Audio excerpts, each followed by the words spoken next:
Está en cabina con nosotros Francisco Álvarez Martínez, el abogado de este programa. El abogado. Ya está designado de la así. X. El abogado del pueblo. El abogado X. El abogado de la X. Franchi. Y como ya ustedes saben, es un especialista en derecho penal. Y hoy lo hemos invitado a hablar con nosotros sobre un conjunto de legislaciones que emanan de la Constitución cuando fue reformada en el 2010 y que el Congreso no ha aprobado. A propósito de un reportaje que hizo el Diario Libre ayer, donde dice que hay 80 leyes clave que aún no han sido aprobadas. Francisco, ¿tú crees de verdad que el Congreso Dominicano está en condiciones de aprobar 80 legislaciones? Bueno, muchas gracias por la invitación.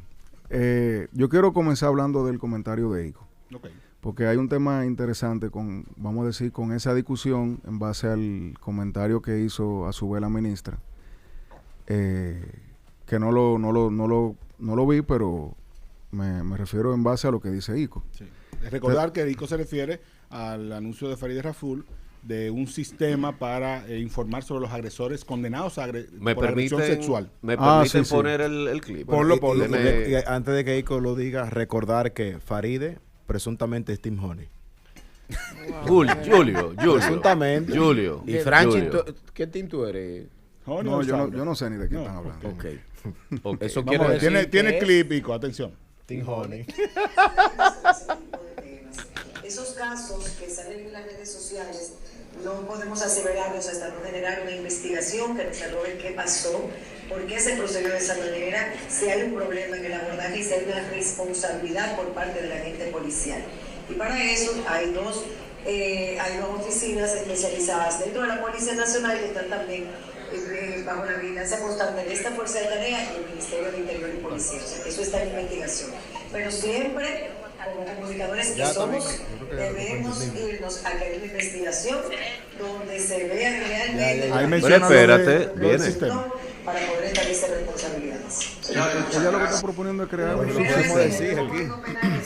¿Cuál es tu comentario? Tú sabes que... Pero escuchen. Que se va a crear un registro de personas, de abusadores sexuales que no existe aquí actualmente. Y eso estará en manos del Ministerio Público, que hará el trabajo de llevar ese registro de manera permanente, ubicar a esos agresores quienes ejecutan esos delitos sexuales para poder dar la vigilancia permanente ya. Digo, ya que se oye mal ese audio. Vamos a decirlo. Miren lo que está pasando ahí. La ministra no se acaba de inventar algo. En el Código Penal nuevo, en la ley 7425, dice en el artículo 29, numeral 8, inscripción en el registro de agresores sexuales, el cual estará administrado por el Ministerio Público. Esas son de las cositas que se meten en una ley y nadie la ve. Porque uno entiende que el Código Penal es lo que suena, las causales, qué sé yo qué, la corrupción. Pero en ese artículo 29.8, que es el que habla sobre las penas complementarias. Las penas complementarias son básicamente ese catálogo de sanciones que el legislador genera más allá de pagar o de caer preso. Entonces, una pena complementaria es, por ejemplo, como dice ese artículo, la creación y administración de un registro de esa naturaleza. ¿Qué pasa con ese registro? El legislador puso eso así. Seguro luego de ver alguna serie de esa norteamericana donde sí hay un registro de agresores sexuales, en el que tú no solamente puedes confirmar quiénes son, entre comillas, tu vecino, sino que el vecino tiene la obligación de ir y decirte, hey, hola, yo soy un agresor sexual registrado. Eso allá existe en base a una serie de garantías y de derechos y de regulaciones y de un marco legislativo muy robusto que hace que tampoco sea un exceso. Aquí nosotros lo tenemos en dos líneas, en una línea y media de un artículo que ni siquiera estaba hablando de eso. Y dándole el poder al Ministerio Público para que mantenga ese registro. ¿Cómo? ¿Por cuánto tiempo? ¿Dónde? ¿Público o privado o a solicitud escrita? ¿O luego de una condena o solamente con el sometimiento? Nadie sabe porque la ley no se ocupó de decir eso. Anda. Entonces, yo estoy en contra de eso. Totalmente, porque nuestra constitución y nuestro sistema penal está organizado para que después que usted cumpla su pena, usted se vaya para su casa limpio. Eso no ha cambiado. Entonces, hasta que eso no cambie, yo no puedo estar con una persona, señores, aunque haga sentido, porque yo como ser humano digo, claro, todo el que sea un agresor sexual Ojalá yo que tuviera publicado en internet y que yo lo pueda googlear. Fulano de tal, sí, coño. Hay que tener cuidado con fulano. Dicho eso, uno no puede olvidar que estamos en un país donde las garantías se imponen. Y cuando tú cumples tu pena, así como cuando tú cumples tu pena, al otro día tú puedes pedir el mal llamado papel de buena conducta, porque ya tú no tienes un problema con la justicia. Asimismo, tú deberías poder no estar vinculado a un registro que no te pone ni hasta cuándo va a ser. Pero Francisco, Entonces, es bueno dar el contexto. en vista de, bueno, para agregar un poco de contexto, asumo que ella se refirió a esto porque recientemente trascendió que un individuo ha sido apresado supuestamente por estar vinculado a la muerte de un niño de 10 años que presentó signos de haber sido agredido sexualmente, porque ese individuo cumplió una condena de 15 años por un delito sexual contra un menor también. Que fue en el 2009. Entonces, o sea, que lo condenaron. Entonces, según se está sospechando, esta persona supuestamente sale de la cárcel y a los 2 días comete otro crimen aún más horrendo todavía que el anterior, supuestamente. Entonces, ante ese contexto, y como abogado, porque ya tú me dijiste que como ser humano para ti tiene sentido, pero que como abogado te preocupa muy bien que sea así. ¿Qué tú propones entonces? ¿Cuál es tu...? Mira, es que nosotros vivimos en un mundo que vivir ya en sí es un riesgo. O sea, nosotros andamos e interactuamos con decenas de personas que son posibles agresores sin necesidad de uno siquiera imaginárselo. Entonces, yo te voy a ponerte un ejemplo. El que duró 15 años preso, todo el que lo conoce sabe que estaba preso. Y todo el que lo conoce sabe que fue lo que pasó. Porque no es un tigre que se desapareció 3 meses y después apareció y dijo que estaba en un retiro en el Tíbet. Entonces, en un escenario así, yo te diría que la única cosa que uno puede hacer, además de encomendarse a Dios y a la Virgen María, o a la deidad de su preferencia, es uno sencillamente mantenerse dentro de los estándares de riesgo normales. Yo cuando voy a contratar a un colaborador, ¿qué uno hace? Papel de buena conducta, que no se llama así, pero así que se le conoce, papel de buena conducta, una googleadita, una chequeadita quizá en los tribunales, yo que tengo esa facilidad. Pero más de ahí nosotros no podemos hacer. Pero entonces invertir la carga, vamos a decir en ese sentido, a la agresión sexual, que es horrible. Pero entonces yo ahí te diría, ¿y por qué quedarnos ahí? No hablar del asesinato o del robo. Yo quisiera saber si un empleado mío en algún momento robó. Entonces, volvemos a lo mismo. Nuestra Constitución está creada en base a que usted cumple su pena y ya usted está limpio al otro día. Bien, Bueno, entonces, lo que pasa es- ¿cómo evitamos? Porque aquí hay un tema de que, ok, el asesino mata a una gente, terrible eso, y si puede volver a ser reincidente, es terrible. O quien se robó un asunto. Pero estamos hablando de la vida y de la integridad y de la dignidad de niños y niñas. No, Entonces, en general, porque es ¿cómo? agresor sexual en general. Está bien, pero en este caso en particular, fue un niño de 10 años. ¿Tú me entiendes? No, Entonces, mira, la respuesta del derecho penal a ese tipo de situaciones es de construir una responsabilidad en cadena en base al deber de cuidado que tienen, por ejemplo, los padres o los tutores. O sea, ahí en este país eso no se usa, pero en los países que son países y donde hay una estructura de pensamiento lógico y filosófico penal, los jueces agarran, o los fiscales, o el investigador, dependiendo de la jurisdicción, agarran y dicen, ¿por qué ese niño estaba con ese tigre? ¿Quién era la mamá y el papá? ¿Por qué la mamá y el papá no lo cuidaron? Y cae preso un papá. Ese es el típico caso del deber de cuidado, que Uriel no tiene ningún tipo de responsabilidad sobre lo que yo haga en la calle. Ahora, si Uriel es mi papá y yo soy menor de edad, él está responsabilizado no solamente de los daños que yo le pueda causar a ustedes, sino de que yo, siendo estúpido, no me hago un daño a mí mismo. Entonces, ese deber de cuidado genera un vínculo entre el cuidador y la persona, vamos a decir, en estado de vulnerabilidad, porque también puede hablarse de personas que tengan algún tipo de situación, vamos a decir, que lo pueda hacer incapaces de tomar decisiones por sí solo. Y de ahí se saca algún tipo de responsabilidad. Pero evitarlo, no hay forma, porque mira, aquí nosotros no somos compatibles, la legislación, con la castración química, que es uno de los escenarios que Uriel hablaba de eso ayer. Que en el Congreso, en el Congreso, señores, anual, se pone un proyecto de ley sobre castración química. Aquí eso no va a pasar. Número uno, porque yo le tuviera terror. Nosotros vivimos, señores, en un país donde a cada rato los jueces se equivocan, no porque sean buenos o malos, sino porque nuestro sistema se basa en la verdad procesal, que es lo que uno en un tribunal pueda probar. Con un ministerio público con muchas debilidades para demostrar ciertas cosas. Debilidades, yo diría primero científicas. Número 1. Número 2, económica, porque el Ministerio Público debería tener 3 veces más presupuesto del que tiene. De personal, o sea, son muy pocos fiscales para un mundo de 8, 9, 10 millones de personas que andan en la calle haciendo de todo. Al garete. Y además de eso, un sistema judicial que está, yo diría que casi colapsado. Usted va a Ciudad Nueva y se sientan en un salón de audiencia y ustedes van a escuchar a un juez conociendo quizá 20 casos todos los días. En Ciudad Nueva, 20 casos es mucho. Si usted va a la jurisdicción civil, se encuentra con 30, 40, 50 y hasta 60 audiencias diarias, lo cual es una locura. Esos son uno de los grandes, vamos a decir, de las grandes novedades que el Poder Judicial con la implementación de la virtualidad ha traído a tratar de aliviar eso, porque hace un año, esas 60 audiencias, yo me quedaba el día entero en el tribunal pasando calor hasta la 1 de la tarde. Ahora yo lo hago en mi oficina y me conecto a la 1:05 cuando me toca. Pero en materia penal, ese juez que está con los 120 tribunales, 20 audiencias en su tribunal, todos los días, se puede equivocar en 5 o en 6 porque la prueba se leyeron mal, porque la prueba se recopiló mal, porque se dejó convencer del testimonio de una víctima que genuinamente cree que ese es su agresor, pero no está segura, y lloró.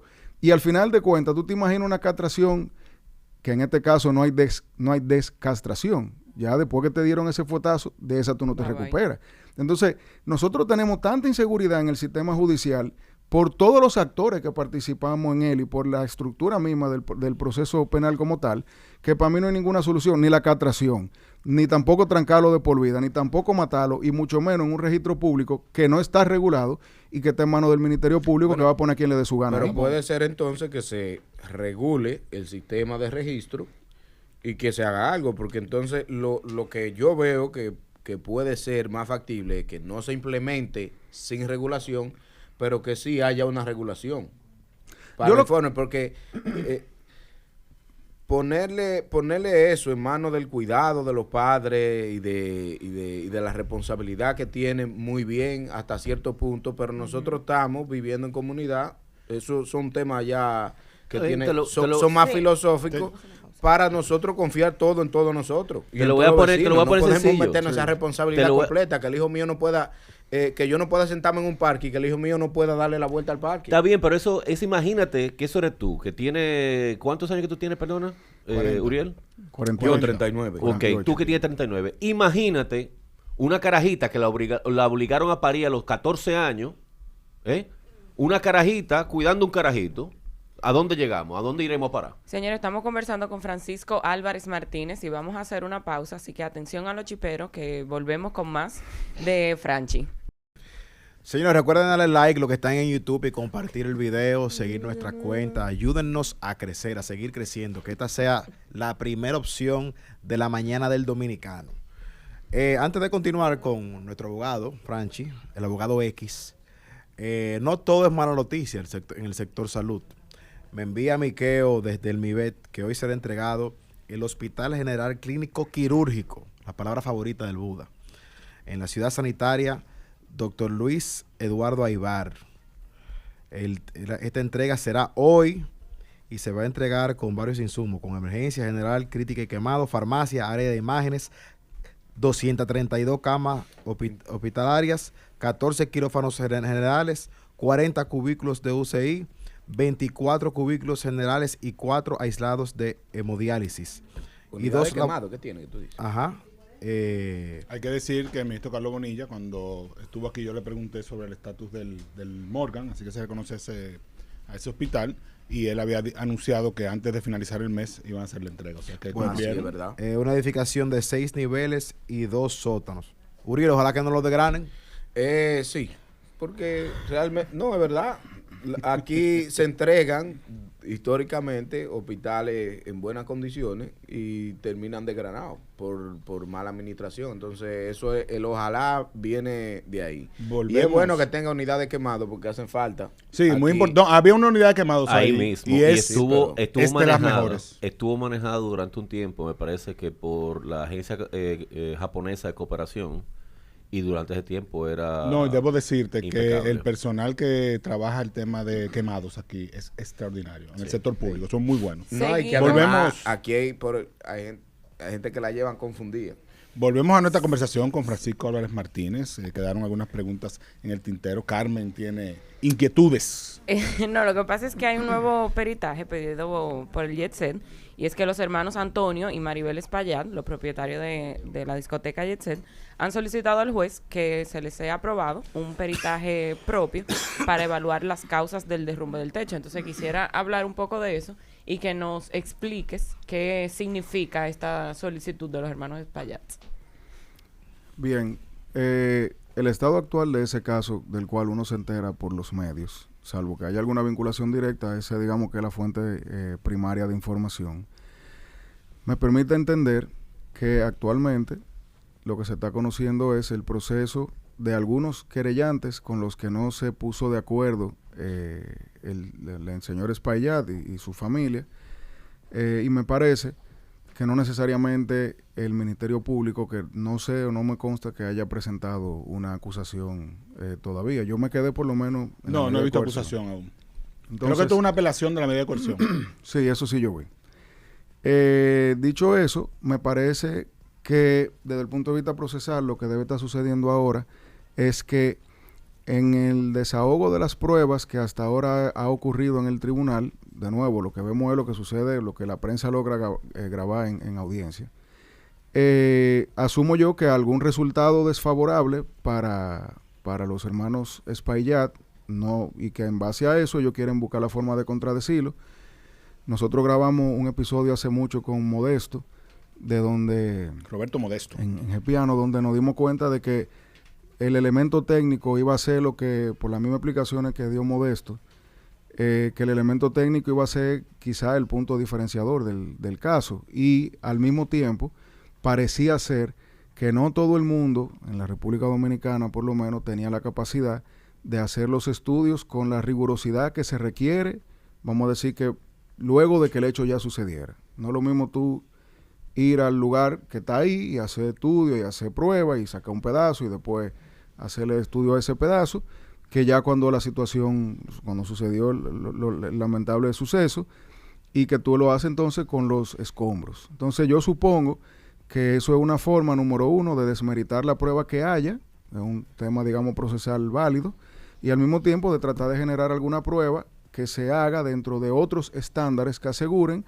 la integridad de la producción de la misma. Y una pregunta, Franchi, ¿no se pudiera, o sea, si aquí no hay los, qué sé yo, los recursos o tienen la capacidad de poder investigar eso, en un caso como este, que es algo fuera de lo común, ¿no se pudiera traer una gente de fuera que investigue eso?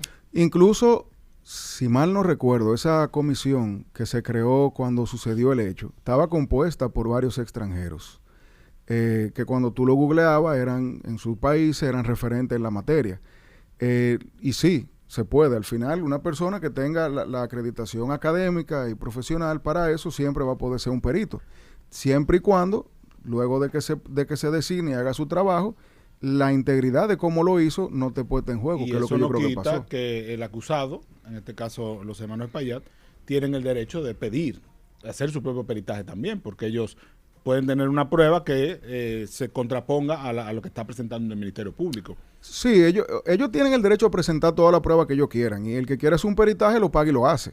Exacto. Ellos quieren hacerlo, supongo yo, o a través del tribunal, que sea ordenado por el tribunal como una medida, o ellos lo que quieren es que un peritaje que ellos hicieron sea parte del expediente. Puede ser una de esas dos variables. Francisco, cambiando el tema, porque cuando iniciamos la entrevista conversé sobre las legislaciones que la Constitución manda hacer que el Congreso no ha hecho, que Diario Libre dice que son alrededor de 80. Hay una en particular que me llama la atención porque algunas personas se sorprendieron cuando eso salió en el reportaje, que es sobre el servicio militar y civil que debe realizar la ciudadanía. Creo que está en el artículo 79, numeral 4 y 5 de la Constitución. No, numeral, sí, ese mismo. Ese mismo, sí, exacto. Entonces, la pregunta ahí está, ¿de dónde proviene esto? Y si en realidad tú crees que habrá interés por parte del Congreso de emanar una ley que hable de servicio militar y civil obligatorio en un país donde eso no se acostumbra, donde es distinto a Israel, que es un país que vive en guerra, el servicio militar es obligatorio, en Estados Unidos hay incentivos para eso, pero aquí no hemos vivido esa realidad. Fran, mira, toda la semana el gobierno está con fuego por arriba y por abajo, toda la semana, y por temas mucho, muy importantes y otros que uno ni se imaginaba que la sociedad estaba pendiente a eso. ¿Tú te imaginas que mañana Luis Abinader en la semanal diga que él, además de todo lo que nosotros estamos viviendo, va a agregar un servicio militar obligatorio. Señores, pero Eso es algo que debió revisarse en su momento, cuando se estaban teniendo la discusión en el 2024 sobre la reforma constitucional, en caso de que fuese así. Y además de eso, a nadie le cabe en la cabeza eso. Eso nunca va a pasar, porque es que nosotros tenemos aquí un problema. Todo el que está vinculado o conoce ese mundo sabe que aquí nosotros tenemos un problema de enganchados porque son hijos, primos o pareja. Que se ponen el uniforme cuando hay que ir obligado 2 o 3 veces al año para que no le den para abajo. Cuando están lo ponen en ¿cómo se llama Lo eso? encuartelado. Lo encuartelado. Y que siempre están buscando o sea, nosotros vivimos en ese país. Entonces, si nosotros vivimos en ese país, ¿tú te imaginas que mañana se quieran? Ese es el problema de estar trayendo cosas que en otros países funcionan y hacen sentido, sencillamente porque suenan bien. Aquí hubo un intento a principios de los 2000, me parece, que se puso el servicio militar voluntario. Y me parece, en ese momento me parecía que era un intento para, de alguna manera, eventualmente, Bueno, pero los traer voluntarios sobre... siguen. Voluntario está bien. Yo creo que ellos hicieron un recorrido por escuelas y vainas. No, pero los voluntarios siguen. Para No, eso voluntario voy. creo que no hay problema. Claro Mira, que no. el voluntario sería una gran cosa, incluso involucrar eso en la formación en los colegios, porque te permitiría no solamente dar a los muchachos algún tipo de estructura, tú sabes, dosificada, sino que también hasta por un tema de mejorar el físico generalizado. Y hay aquí. una ley del voluntariado que plantea también otras posibilidades que no necesariamente son militares de que haya un voluntariado. Hay otra legislación, Francisco, sobre la que te quiero preguntar, que el mismo presidente Luis Abinader, desde el inicio de su mandato, insistió en que iba a someterlo y que iba a propiciar su aprobación, que es la del referéndum aprobatorio, o sea, referéndum en general, porque hay varios. Y él lo decía en el contexto incluso del tema de las 3 causales, que en algún momento él planteó esa idea de que si no había una decisión, ya la hay con el tema del Código Penal, sometería el tema a un referéndum, pero que se requería la ley para poder hacerlo. ¿Tú crees que esa ley prospere como mecanismo de participación ciudadana? Mira, eso fue una discusión que nosotros tuvimos en aquel momento y tú me explicaste, porque yo no manejaba el tema en ese momento a la perfección. Yo hablaba como ciudadano, como voy a hablar ahora. Primero, en el Congreso, en su conformación actual, se aprueba todo lo que el gobierno quiera que se apruebe. Por eso yo decía que esa timidez con el Código Penal no respondía real y efectivamente a una decisión o no de aprobar ni a una discusión de principios, sino a un miedo del pasivo que iba a generar eso, que al final no fue tan grande, porque ya pasó y ya tenemos el Código Penal, el que tenemos. Ahora bien, tú ponerle la decisión directamente a la persona sobre temas como por ejemplo ese de las causales, para mí, y esa es mi opinión como ciudadano, sería hasta de conocer el poder legislativo y la naturaleza misma de él. Porque nosotros votamos y elegimos gente, porque nosotros estamos destilando nuestro poder de decisión en esa persona. ¿Y cómo tú sancionas al que te traicionó? No votando por él. Por eso yo digo, el legislador que llega en base a vender sueños y luego no te cumple con lo que dijo que iba a cumplir, tú sencillamente tienes que dejar de votar por ese tigre y ya, porque al final, más de ahí no se puede hacer. Y nosotros tenemos que comenzar a tener un seguimiento a la labor de los legisladores, porque los legisladores normalmente no cacarean mucho lo que hacen, porque lo que hacen son proyecticos de ley para después al final decir que sometieron 700, pero ninguno se aprobó ni tampoco ninguno se discutió. Y por eso yo pienso que hablar de referéndum en un país como este, donde no nos podemos organizar para casi todo, y que las elecciones son un gran trauma. O sea, tú me hablaste de los números. Sí. Era 1 millón y pico de gente, ¿no era? Sí, que se necesitaba para... ¿Tú te imaginas tú gastar ese dinero, tú generar, a menos que lo quieran hacer pero por... además, ese tipo de cosas no se someten a la opinión pública. Claro, y además de eso... Pero ¿a quién se le ocurre? No, y que te digo a ti una cosa, eso es también una cobardía del presidente. Y no ha sido exitoso en ningún país, porque mira lo que pasó con el Brexit en Inglaterra. Eso, la verdad, lo he dicho. Mira lo que pasó con el acuerdo de paz en Colombia, que al final se sometió a un referéndum y perdió. O sea, en realidad ha sido una fuente de división en las sociedades. Frank, eso es cobardía, eso es falta de decisión y de autoridad para decir, eso es lo que va. Eso es tú decirle, no, yo no voy a decirle a los niños míos que no coman, que coman brócoli porque el brócoli no les gusta y se van a molestar conmigo. Tú quieres comer brócoli o dulce y que se te caigan los dientes. ¿Tú entiendes? O sea, no, aquí en este país lo que necesitamos es autoridad, que lamentablemente al presidente Abinader para mí se le ha ido de las manos. esa autoridad de cuando una persona diga eso es lo que hay, la gente en su entorno sienta, este tigre está seguro de lo que está diciendo. Sí, falta de liderazgo también, porque tú no puedes decir toda la vida que tú estabas a favor de las 3 causales. Bueno, pero hay que ver, no hay un lineamiento, no hay un liderazgo, no hay nada, o sea, y óyeme, y con qué? un Congreso controlado totalmente por el partido Para No hay oficialista. excusa, que no hay excusa. Porque Para antes, cuando había oposición, era fácil tú marear al pueblo. Pero eso es como el rico que tú le pides y te dice que no tiene. Mejor dime que tú no quieres. Claro. Señores, hemos conversado con Francisco Álvarez Martínez. Usted puede buscarlo en X, en @FAlvarezM88. No te voy a preguntar las indicaciones de la oficina, como la otra vez, para no complicarte la vida. Señores, él tiene un club de fans de chiperos. Sí. Los chiperos están activos con Franchi. Porque Y hubo un además- corte, la última entrevista, que se fue viral con el tema de los chiperos. Un abrazo a los Y chiperos. tiene un club de El fans. fan club. y además recordarle a las mujeres que están viendo que Franchi es comprometido.